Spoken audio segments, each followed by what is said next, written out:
Lost World Minute, the Minute by Minute podcast reviewing the 1997 sequel to Jurassic Park, 1 minute at a time. I'm Brad. I'm Dave. This episode we're talking about minute 10 of The Lost World. David, how have you been, sir? Good. We were just talking about the Jurassic World stuff and and the Lost World PS1 game and all that fun stuff. That's it.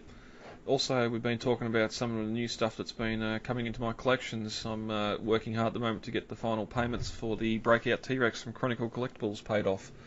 So I can have that big boy, or that big girl, Queen Rexy, in my display. That's cool.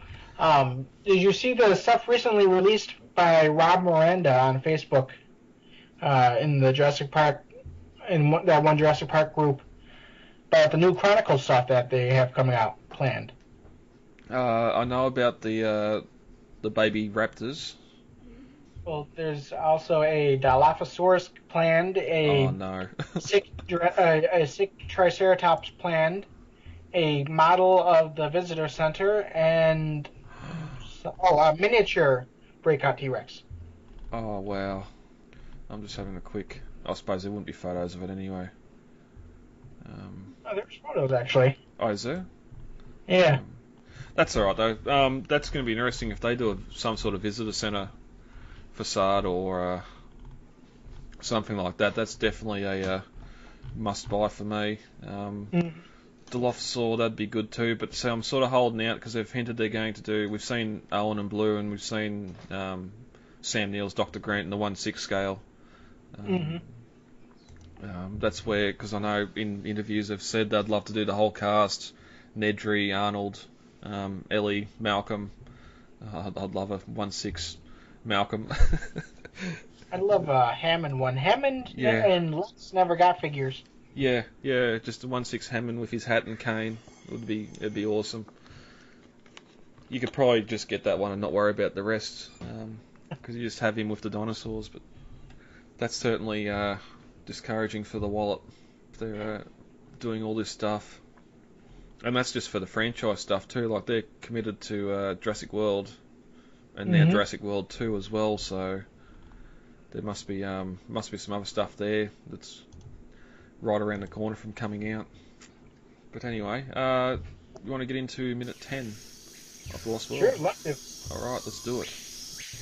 As the 9th minute of The Lost World ended, John Hammond, laying in his bed, was telling Dr. Malcolm about Site B, how the animals were produced there, nurtured for a couple months before being moved to the park. He then informed Dr. Malcolm that after the incident in the park, Hurricane Clarissa come through and wiped out the facility on Site B, as an act of God, as he says, and that they had to evacuate. At the 9-minute mark, Hammond says that the animals had to be released on their own, and that life found the way, as he once so elegantly put it.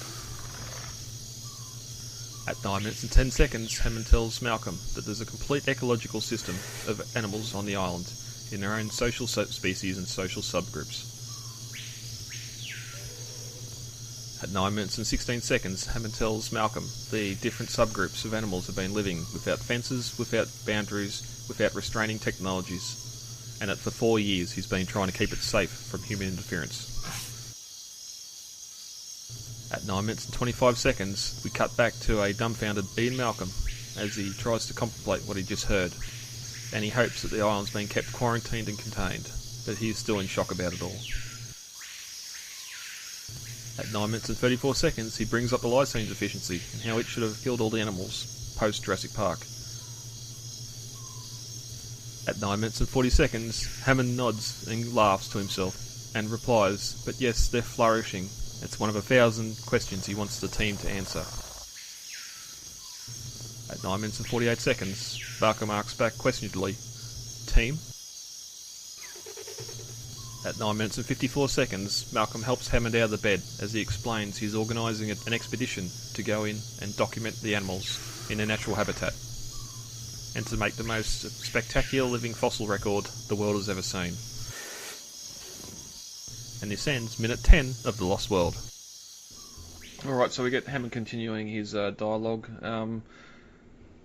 In the previous minute we got Hurricane Clarissa come through and wiped out their facility 4 months, or just after the Jurassic Park failure. They had to evacuate, and they released the animals to mature on their own.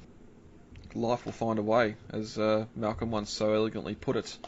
And now there's a complete ecological system on the island, dozens of species living their own social groups, no fences, without boundaries, and without human interference. And Hammond's been trying to keep it safe for 4 years. Mm-hmm. I suppose it's a wonder. I think they bring up in a later minute that the cafe incident on the beach. Mm-hmm. One would be surprised. Okay, 4 years. This is the only incident that's happened. But then they were wealthy, so they had the money to go after InGen. And locals. It was definitely something played up more in the novel. Locals staying away from the islands, calling them the Five Deaths, because people went there and they never come back. Fishermen and that never come back from the island, so we do get that a little bit later on in the barge when they get to Sauna, but it's not played out as much as what it was in the novel. So 4 years, Hammond's been trying to keep it safe. It's interesting that they know that there's a complete ecological system on the island. Again, in the novel, they had a video network in place on the island. None of that's seen or mentioned in the movies, so my little headcanon is that this isn't the first team Hammond sent back to the island. Someone else has been there previously, and maybe the whole team didn't come back. Sounds so insidious. Yeah. And Malcolm now discovering all this, and yes, hopefully the island's been quarantined and contained. They bring up the whole lysine deficiency, and Hammond just laughs it off that they're flourishing, and it's one of 1,000 questions he wants the team to answer. We sort of get an answer later on with Sarah Harding or Julianne Moore. Later on, the animals, the herbivores eating lysine-rich beans, soybeans, agma beans, and that, and the carnivores then eating the herbivores. I'm not sure how that would process in a 7-day period. Again, my thinking is that they're going to evacuate, they're going to let the animals go, they're going to turn that gene off or whatever in the lab 4 months after the park failed, that okay, we're not going to do a park now, we're just going to make a preserve or something. We need these animals to last longer than what they are. Woo, change this, will you? But that's only my headcanon. Again, team, what team? Hammond's organised a team to go in and document them, to make the most spectacular living fossil record the world has ever seen. This isn't going to end well. we get in later minutes that this is the only way, sort of, if they get public opinion on board to help out. Because we're not told here, Hammond knows what's happening. He knows that InGen's going to go in and harvest and strip the place and move everything to Jurassic Park San Diego, or some stuff to there anyway. Which kind of makes sense. If you've got a pool of fish that you've been farming, then you're going to go there and you're going to grab a dozen every now and then for a restaurant or to eat. And this is no different. If you've got an island full of dinosaurs that they're yours, you've patented them, you've bred them for a reason, and now that reason has sort of shifted from island to San Diego, and you're going to put them in display in a zoo type area. You're going to go and get those animals. Now we'll see later, it's probably not done the best way and humanely, but they go and get them. And I suppose this is just again Hammond's change of mindset, all about preservation and that, and not exploiting the animals. Anything else you want to add? Just one thing. Yep. People always like to mention that in Jurassic Park 3 there's fences and enclosures, when Hammond in this scene mentions that there's no fences or enclosures. But what he actually meant by that was not that there's a lack of fences, but rather that there's a lack of actual, like, park-like paddocks. Well, to keep people from the animals. Yeah. Well, that's it. Without fences, without restraining technology, there's no fences, moats, all that sort of stuff to be between the people and the danger. You're going into the island. You're going to be right up close to these things. Yeah, exactly. And it sort of just builds the tension a little bit more, because we've seen what happened in the last film where there were all those things, and they failed, and it all went in the air and chaos ensued. So you can only imagine what's going to happen now. All right. If that's all, we'll get out of here, and we'll be back next week for minute 11. All right, sounds great. All right, see you guys. See ya. All right, guys, let's get the hell out of here.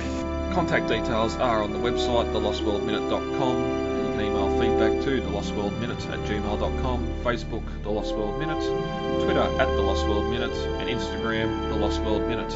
Easy to remember. Yeah, very easy to remember.